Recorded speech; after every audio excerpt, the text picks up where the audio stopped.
Welcome back, everybody. Today we are discussing Severance and the Apple TV teaser trailer that titillated our senses for Severance Season 2. Yesterday, the subreddit erupted into polite conversation around the water cooler as the mods were given an exclusive set of numbers with little explanation. Before I even saw the post, the community had found that these were employee ID numbers, hinting that 3 new people would be joining the team for Season 2.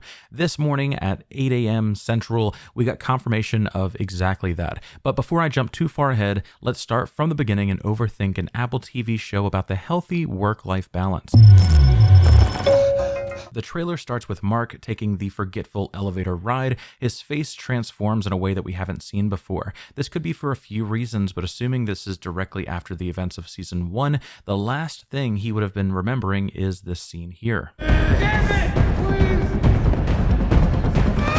Please! She's alive! So it makes sense the moment of coming back was quite painful or quite abrupt. It also means that Audi Mark regains control in that moment. Devin failed to convince him to never return, and he marched his body right back into hell because ultimately it wasn't his problem. Severance creates a really cool dynamic with its characters because I don't care at all for Audi Mark. If I can be honest, I feel bad for his story, his love and lost, alcoholism, being a medium ugly dude in a world of Instagram. I sympathize, but I want any Mark to win. I want any Mark to win his freedom and not die because of it. If reintegration leads to Petey's death and only one version of Mark can ever exist, I am rooting for any Mark all day. It's wild that they've created this dynamic where Audi Mark is a bad guy for bringing him back to Lumon, but in the most real way possible, he is also the same dude that we want to win. And I love that. Everything they told you about Severance is a lie. I'm no expert here, but this feels like CGI to me, done in a similar way as the opening credits. This doesn't feel like the real Mark, but his face imposed on something. The camera movement, the weird body movement, something about this feels off, and I think they did exactly that because something is off. Maybe there is more than meets the eye going on here, and this isn't actually Mark or Lumon. I don't know, it would be interesting, but all I can really say is it looks animated. We then see a bunch of fast edits to nail a great pace alongside the defiant jazz playing in the background. We hear Mark giving the same speech that we've heard in other teaser trailers, where Helly is also consenting to the severance procedure. The call to repeat this voiceover is neat. The first time we spoke about this, I talk about how it's meant to highlight the weight of something so drastic now that we have a better scope of what severance entails. Because how could you ever fully consent to something you don't fully understand?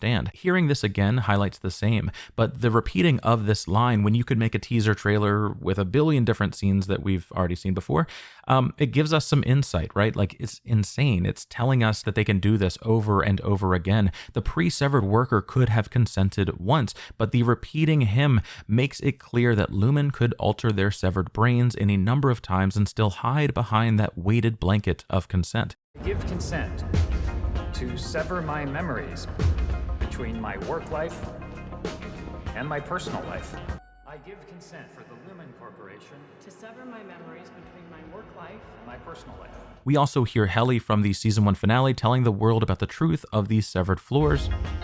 We're miserable. Mark asking questions about what they really do on severed floors when he was cracking, and finally a big, well-edited moment of Mark screaming out, She's alive! But before we get to that moment, we need to talk about some of the quick frames that we got while the voiceovers were playing.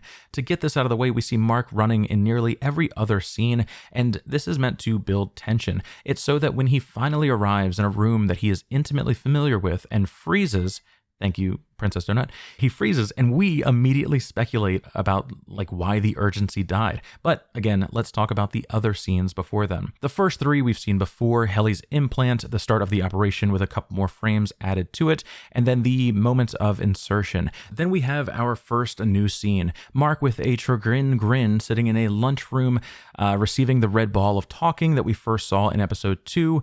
Also, it is roughly 2:22 p.m. The first time we saw this, it happened sometime in the morning based on this very far clock, and this happening in the afternoon means nothing at all, or come on, guys. I mean, come on.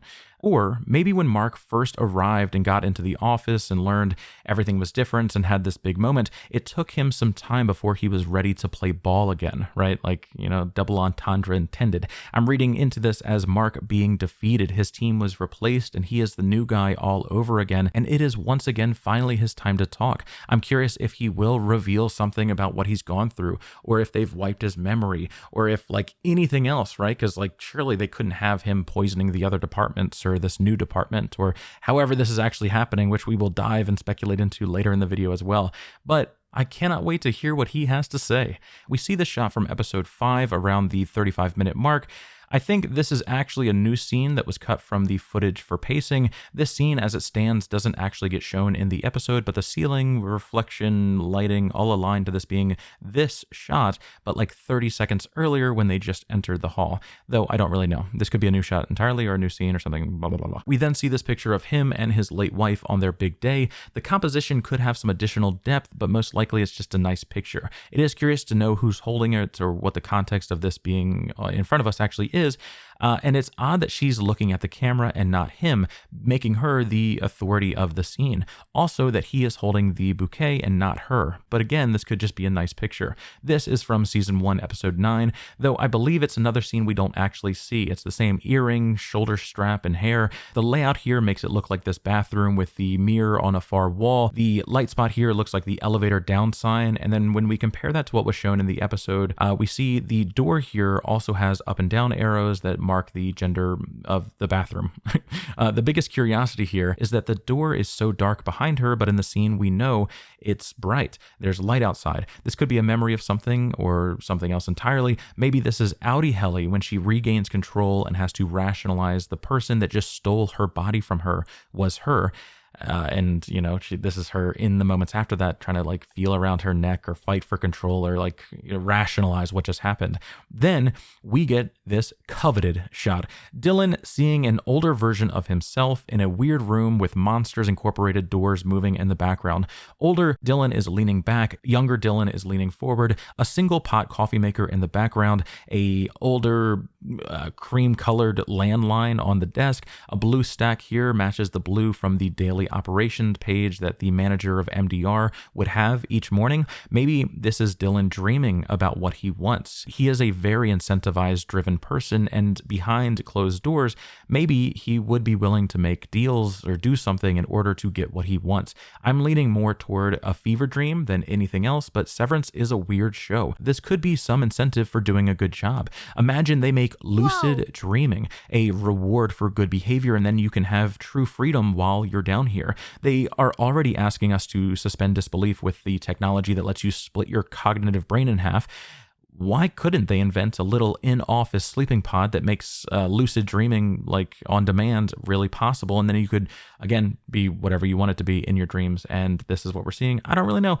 All I know is if that was true, I would absolutely work harder. If I, stage a revolt and then they're like, you know what? We didn't like that, but we messed up because we should have rolled this out like a month ago. Every single day, we're going to get you off 1 hour early and you can go and do whatever you want. If you want to go in this little pod and then you want to like climb Mount Everest, you can do that. All right.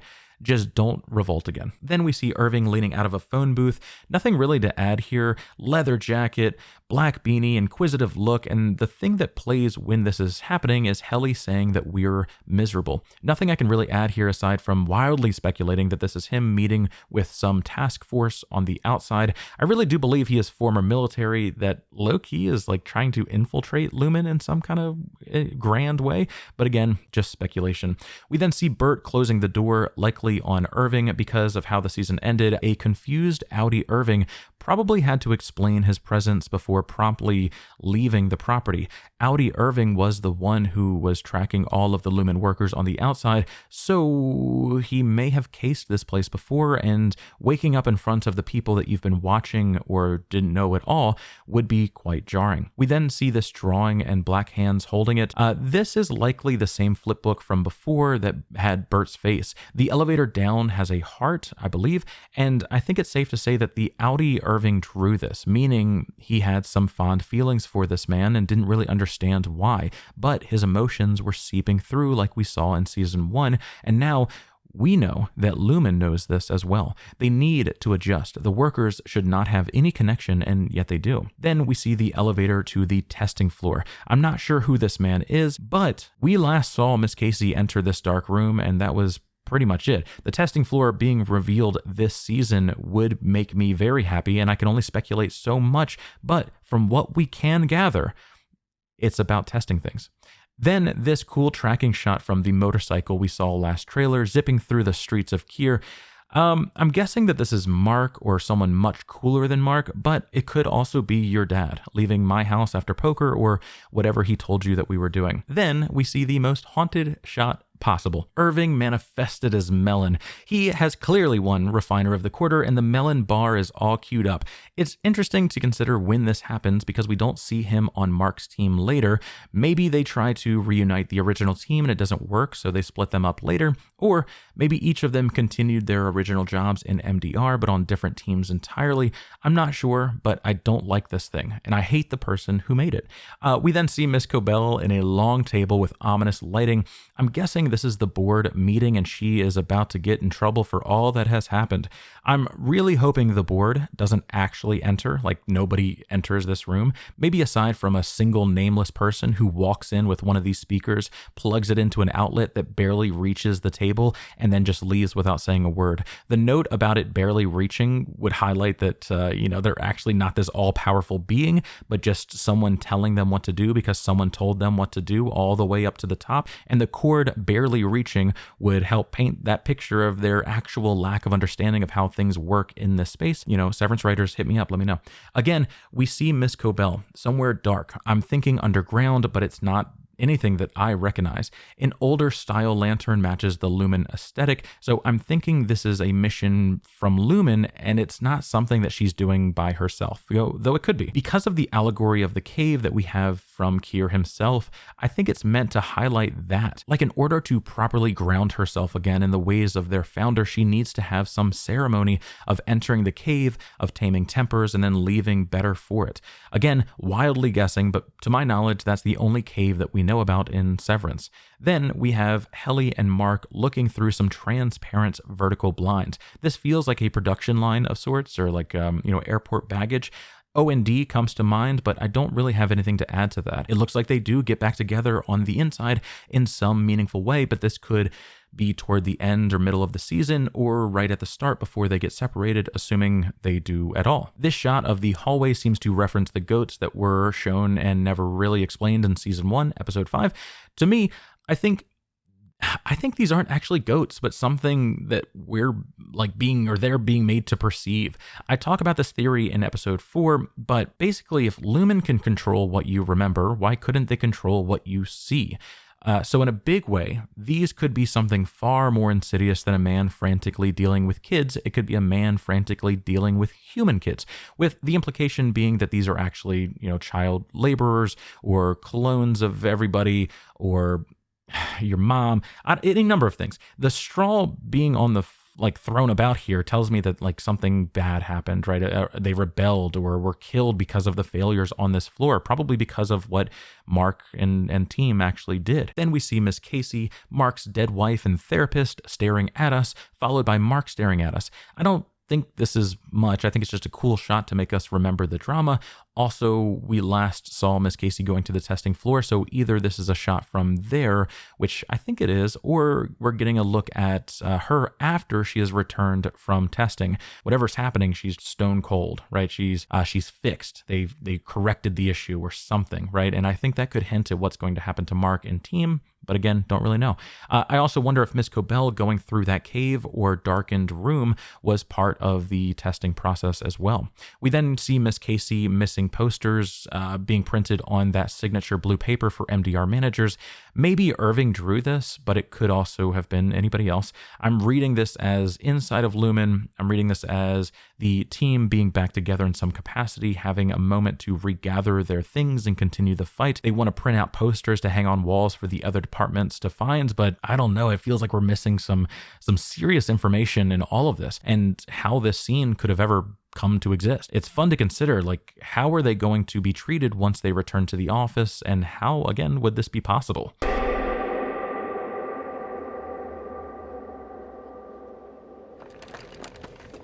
finally we hear she's alive.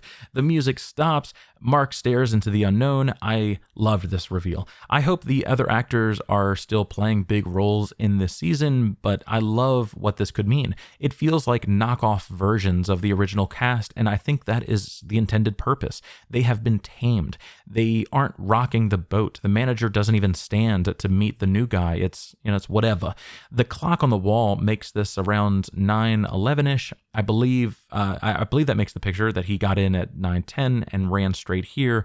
I'm calling this person the manager because he has this little head on his desk, just like Mark did, meaning that Mark has officially been demoted.